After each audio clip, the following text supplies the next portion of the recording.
Nah, Mbak ini ya. Ayo Mbak keluar. Hubungin saya, kamu sudah dicari. Ini Mbaknya dilaporkan oleh majikan telah melakukan pencurian, tindakan pencurian selama 6 tahun lebih dari 10 kali.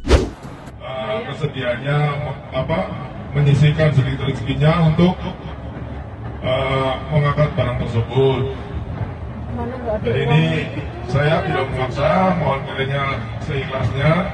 Dan ini saya bagikan tas plastik untuk diedarkan ke belakang, nanti kembali ke depan lagi. Terima kasih, mohon maaf apabila ada kesalahan. Nah guys, sudah melihat video di depan tadi kan, di intro ada dua kasus yang lumayan besar, yang satu di Taiwan, yang satu di Jakarta ya. Dimana yang di Jakarta itu ada oknum bandara di Jakarta yang mengantarkan TKI dari bandara ke Wisma Atlet Pademangan. Di situ meminta uang kepada TKI, walaupun dia memintanya tidak memaksa. Dia seperti pengamen dengan mengedarkan uang atau kertas plastik atau tas plastik ke belakang kemudian ke depan lagi. Itu nanti kita akan bahas dengan detail di video ini, salah atau tidak. Dan kemudian kasus besar kedua yaitu Mbak TKW Taiwan yang dicari keberadaannya karena dituduh mencuri barang majikannya hingga berkali-kali. Dalam 6 tahun itu 10 kali lebih ya, dan ini sudah masuk ke polisian dan sudah DPO.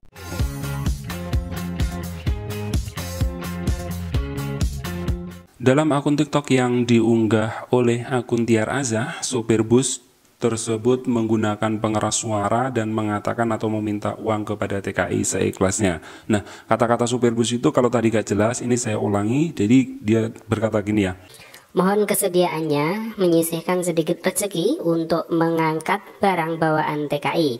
Hal ini saya tidak memaksa. Mohon kiranya seikhlasnya, dan ini saya bagikan tas plastik untuk diedarkan ke belakang, nanti kembali ke depan lagi. Terima kasih, mohon maaf jika ada kesalahan. Nah, itu pengumuman dari Pak sopir bus TKI ya, yang ke Wisma Atlet Pademangan, menuai banyak kontroversi ya di kolom komentar, baik di Facebook, di TikTok maupun di tempat lainnya. Ada yang pro dan ada yang kontra. Yang kontra itu ya seperti yang diposting ini ya, kan ada kata-kata kalimat ternyata benar di dalam bus ada oknum yang meminta uang. Cuman di situ kan tidak dipalak ya istilahnya ya, seikhlasnya gitu ya. Namun beberapa PMI juga menyayangkan seharusnya tidak seperti itu, tidak meminta seperti itu, tapi juga tidak masalah gitu karena seikhlasnya gitu kan. Tidak dimintai satu-satu, tapi plastik itu diedarkan sendiri ke belakang antara PMI ya. Nah, menurut pendapat kalian gimana? Ini sopir busnya meminta sumbangan seikhlasnya ke TKI ya. Mungkin mereka berpikir kalau TKI itu memang kaya raya. Memang iya kan, gajinya di atas PNS gitu ya. Jadi kalian sendiri yang bisa melaporkan hal ini atau menilai hal ini itu benar atau tidak ya. Karena sebenarnya fasilitas ini juga gratis sih dari pemerintah, tapi ya tidak ada salahnya kita ngasih ke sopir, namun juga tidak ada salahnya kita menolak memberi ke sopir ya. Yang penting sopir itu tidak melakukan pemaksaan kepada kita. Kemudian kasus kedua yaitu seorang PMI berinisial NA dilaporkan majikannya karena telah mencuri dan meminjam uang majikannya kemudian melarikan diri. Menurut keterangan majikannya, NA telah bekerja 6 tahun sebagai perawat pasien berumur dan majikan telah menganggapnya seperti keluarga sendiri. Namun tidak menyangka kalau NA menyalahgunakan kepercayaan itu. NA diketahui telah mencuri uang beberapa kali dan majikan selalu memaafkannya. Bahkan majikan menyuruh NA merekam video yang mengatakan penyesalannya, yaitu PMI ini dulu pernah memvideo dirinya sendiri kalau dia menyesal ya. Videonya juga viral sih di media Taiwan kalau dia udah mengakui telah mencuri beberapa kali Mbak TKW ini dan dia menyesal. Videonya juga viral di kalangan orang Taiwan dan ternyata sekarang melakukan lagi. Dalam video tersebut ia mengaku telah beberapa kali mencuri dan mengambil baju majikannya. Ia juga mengaku salah dan tidak akan mengulanginya lagi. Beberapa bulan terakhir NA meminjam uang ke majikan dengan alasan keluarganya sangat membutuhkannya. Jumlah uang yang dipinjam NA itu besar loh, lumayan lah, 60.000 NT, sekitar 30 jutaan ya.